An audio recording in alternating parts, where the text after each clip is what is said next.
നിങ്ങളിൽ എത്ര പേര് ഇംഗ്ലീഷിൽ ബ്ലോ ജോബ് എന്ന് പറയുന്ന പദത്തെ പറ്റി കേട്ടിട്ടുണ്ട്? ആ പദത്തിൻ്റെ അർത്ഥം എന്താണെന്ന് നിങ്ങൾക്ക് വ്യക്തമായിട്ടുള്ള ഒരു ധാരണ ഇല്ലെങ്കിൽ പോലും നിങ്ങളിൽ പലർക്കും ആ പ്രവൃത്തി കൊണ്ട് എന്താണ് ഉദ്ദേശിക്കുന്നതെന്ന് ഏകദേശം വ്യക്തമായിട്ട് തന്നെ ഒരു ധാരണ ഉണ്ടാകും എന്നാണ് എൻ്റെ ഒരു വിശ്വാസം. പുരുഷന്മാർക്ക് വളരെയധികം പ്രിയപ്പെട്ട ഒരു ലൈംഗിക പ്രവൃത്തിയാണ് ഈ ബ്ലോ ജോബ്.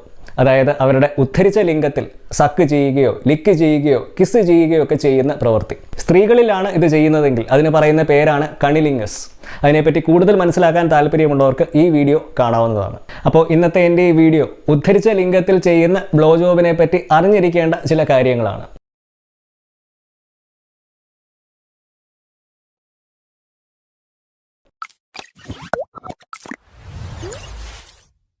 നമസ്കാരം, എൻ്റെ പേര് സംഗീത് സെബാസ്റ്റ്യൻ. ഞാനൊരു സെക്ഷുവാലിറ്റി റൈറ്ററും സെക്സ് എഡ്യൂക്കേറ്ററുമാണ്. നമ്മുടെ ജീവിതത്തിൽ ഉണ്ടാകുന്ന 90% ലൈംഗിക പ്രശ്നങ്ങളും നിങ്ങളൊരു ഡോക്ടറിൻ്റെ അടുക്കലോ സൈക്കോളജിസ്റ്റിൻ്റെ അടുക്കലോ ഒക്കെ പോയി ചികിത്സിച്ച് ഭേദമാക്കേണ്ട രോഗങ്ങളല്ല.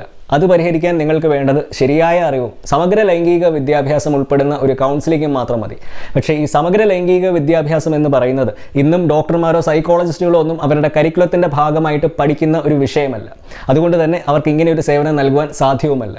ഈ ഒരു തിരിച്ചറിവ് ജനങ്ങളിൽ ഉണ്ടാക്കി അവർ പുറത്തു പറയാൻ മടി കാണിക്കുന്ന സ്വകാര്യ ലൈംഗിക പ്രശ്നങ്ങൾ നാണക്കേടോ കുറ്റബോധമോ അവമാന ഭയമോ ഒന്നും കൂടാതെ സ്വകാര്യതയിൽ സുരക്ഷിതമായിട്ട് പങ്കുവെച്ച് മരുന്നുകൾ ഒന്നും കൂടാതെ പരിഹാരം കണ്ടുപിടിക്കാൻ സഹായിക്കുക എന്നുള്ളതാണ് വിയോക്സിൻ്റെ സ്ഥാപിത ലക്ഷ്യങ്ങളിലൊന്ന്. പക്ഷേ ആ ഒരു ദൗത്യം വിജയിക്കണമെന്നുണ്ടെങ്കിൽ എനിക്ക് നിങ്ങളുടെ സഹായം കൂടിയേ തീരൂ.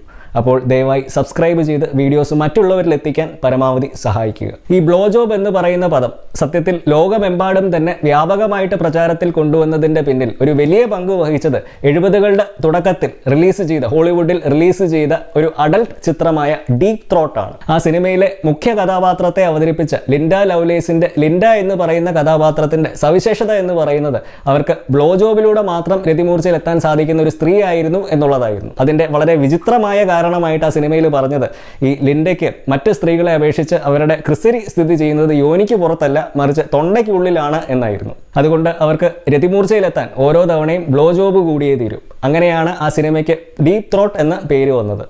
ഒട്ടുമിക്ക സ്ത്രീകളെയും രതിമൂർച്ചയിൽ എത്തിക്കുന്നതിൽ ഒരു വലിയ പങ്ക് വഹിക്കുന്നത് ഈ ക്രിസരി എന്ന് പറയുന്ന അവയവമാണ്. അത് ഒരു സ്ത്രീയുടെ യോനിക്ക് പുറത്താണ് സ്ഥിതി ചെയ്യുന്നത്, അല്ലാതെ തൊണ്ടയ്ക്കുള്ളിലല്ല. അതുകൊണ്ട് തന്നെ ആ സിനിമയിൽ ചിത്രീകരിച്ചിരിക്കുന്നത് അനാറ്റമിക്കലി തന്നെ തെറ്റും അസാധ്യവുമായിട്ടും ഒക്കെയുള്ള ഒരു കാര്യമാണ്. പക്ഷേ ഇത് ഞാൻ നിങ്ങളോട് പറയുമ്പോൾ നിങ്ങൾ മനസ്സിലാക്കേണ്ട വേറൊരു കാര്യം കൂടിയുണ്ട്. ഈ പുരുഷന്മാർക്ക് ബ്ലോ ജോബ് നൽകാൻ ഇഷ്ടമുള്ള സ്ത്രീകളുമുണ്ട്. ഈ ബ്ലോ ജോബ് നൽകാൻ ഇഷ്ടമുള്ള സ്ത്രീകൾ പറയുന്ന പ്രധാന കാരണങ്ങളിലൊന്ന് അത് അവരുടെ പങ്കാളിയുടെ മേൽ കൊണ്ടുവരുന്ന ഒരു പൂർണ്ണ നിയന്ത്രണമാണ്. മറ്റു ചില സ്ത്രീകൾക്ക് ഈ ബ്ലോ ജോബ് നൽകുമ്പോൾ അവരുടെ പങ്കാളിയുടെ മുഖത്തുണ്ടാകുന്ന ഒരു പ്രതികരണം കാണുവാൻ വളരെ ഇഷ്ടമായിരിക്കും. ദമ്പതികൾ തമ്മിലുള്ള വൈകാരികമായിട്ടുള്ള ഒരു അടുപ്പം ബ്ലോ ജോബിലൂടെ മെച്ചമാകും എന്ന് വിശ്വസിക്കുന്ന സ്ത്രീകളുമുണ്ട്. ഞാൻ ഈ പറഞ്ഞു വരുന്നത്, നിങ്ങൾ ബ്ലോ ജോബ് നൽകാൻ ഇഷ്ടമുള്ള ഒരു സ്ത്രീയാണെങ്കിൽ അതോർത്ത് നാണക്കേടോ കുറ്റബോധമോ ഒന്നും തോന്നേണ്ട ആവശ്യമില്ല. പ്രായപൂർത്തിയായ വ്യക്തികൾ തമ്മിൽ അവരുടെ സ്വകാര്യതയിൽ പരസ്പര സമ്മതത്തോടുകൂടെ ചെയ്യുന്ന ഒരു ലൈംഗിക പ്രവൃത്തി അതെന്തുമായിക്കൊള്ളട്ടെ, അത് മൂന്നാമതൊരു വ്യക്തിക്ക് ശരിയാണോ തെറ്റാണോ എന്ന് വിധിക്കാനുള്ള ഒരു അവകാശമില്ല.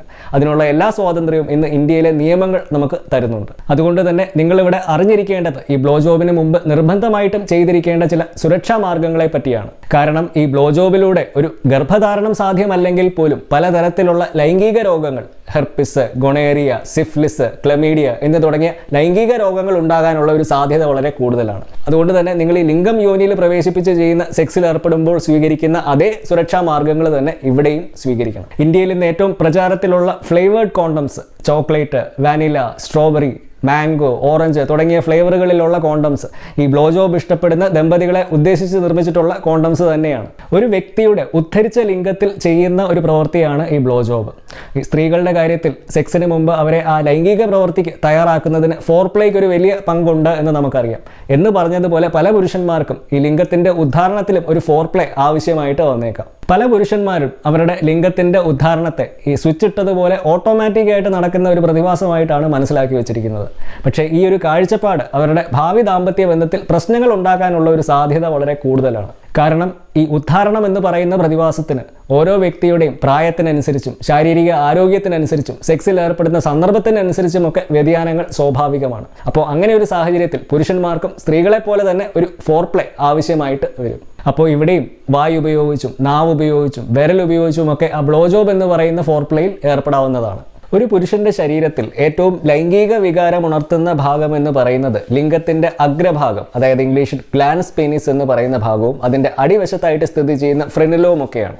അതുപോലെ തന്നെ ഒരു പുരുഷന്റെ ടെസ്റ്റിക്കിൾസും ബോൾസ് എന്ന് പറയുന്ന ഭാഗത്തും വളരെയധികം നെർവ് എൻഡിങ്സുകൾ അടങ്ങിയിട്ടുള്ള ഒരു ഭാഗമാണ്. അപ്പോൾ ഈ പറഞ്ഞ പ്രദേശങ്ങളെല്ലാം തന്നെ ആ ബ്ലോ ജോബിൻ്റെ ഭാഗമായിട്ടുള്ള ഫോർ പ്ലേയിൽ ഉൾപ്പെടുത്താവുന്നതാണ്. ഈ പോൺ സിനിമകളിലൊക്കെ ബ്ലോ ജോബ് ചെയ്യുന്ന സമയത്ത് തുപ്പൽ ഉപയോഗിക്കുന്നത് കാണിക്കാറുണ്ട്. ഈ തുപ്പൽ അല്ലെങ്കിൽ സലൈവ എന്ന് പറയുന്നത് ഒരു നാച്ചുറൽ ലൂബ്രിക്കൻ്റ് ആണ്. അത് ആ ലൈംഗിക പ്രവൃത്തിയെ കൂടുതൽ സുഖകരമായിട്ട് മാറ്റുവാൻ സാധിക്കും. ഇനി നിങ്ങൾക്കത് ഉപയോഗിക്കാൻ താല്പര്യമില്ലെങ്കിൽ നമ്മൾ നേരത്തെ ഫ്ലേവേർഡ് കോണ്ടത്തിൻ്റെ കാര്യം പറഞ്ഞതുപോലെ തന്നെ കടകളിൽ നിന്നും ഫ്ലേവേർഡ് ആയിട്ടുള്ള ലൂബ്രിക്കൻസും വാങ്ങിക്കുവാൻ കിട്ടും.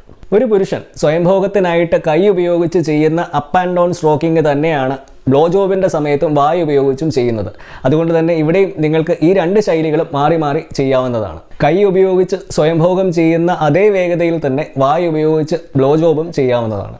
ഓരോ വ്യക്തിയുടെയും താല്പര്യങ്ങളും വികാരമുണർത്തുന്ന രീതികളുമൊക്കെ വ്യത്യസ്തമായിരിക്കും. അപ്പോൾ നിങ്ങൾ ചെയ്യുന്ന പ്രവർത്തികൾ നിങ്ങളുടെ പങ്കാളിക്ക് സുഖകരമാണോ അല്ലയോ എന്ന് മനസ്സിലാക്കേണ്ടത് വളരെ ആവശ്യമാണ്. അപ്പോൾ എപ്പോഴും കമ്മ്യൂണിക്കേറ്റ് ചെയ്യുക. പലർക്കുമുള്ള ഒരു സംശയം, ഈ ബ്ലോ ജോബ് ചെയ്യുന്നതിനിടയിൽ ശുക്ലവിസർജനം സംഭവിച്ചു കഴിഞ്ഞാൽ അത് കുടിക്കാമോ എന്നാണ്. ഇതും പോൺ സിനിമകളിൽ മറ്റും പലപ്പോഴും കാണിക്കാറുള്ള ഒരു കാര്യമാണ്. ഇവിടെയും നമ്മൾ നേരത്തെ പറഞ്ഞതുപോലെ താല്പര്യങ്ങൾ തികച്ചും വ്യക്തിഗതമാണ്. നിങ്ങൾക്കതിൽ താല്പര്യമില്ലെങ്കിൽ നിങ്ങളുടെ പങ്കാളിക്ക് നിങ്ങളെ നിർബന്ധിപ്പിച്ച് ചെയ്യിക്കാനുള്ള യാതൊരു അവകാശവുമില്ല. ഇഷ്ടാനിഷ്ടങ്ങൾ തുറന്ന് സംസാരിക്കുക. ഏതൊരു ലൈംഗിക പ്രവൃത്തിയും ഒരു മികച്ച അനുഭവമാക്കി മാറ്റുന്നത് അതിൽ പങ്കെടുക്കുന്നവർക്കുള്ള ഒരു ആവേശവും താല്പര്യവും ഒക്കെയാണ്.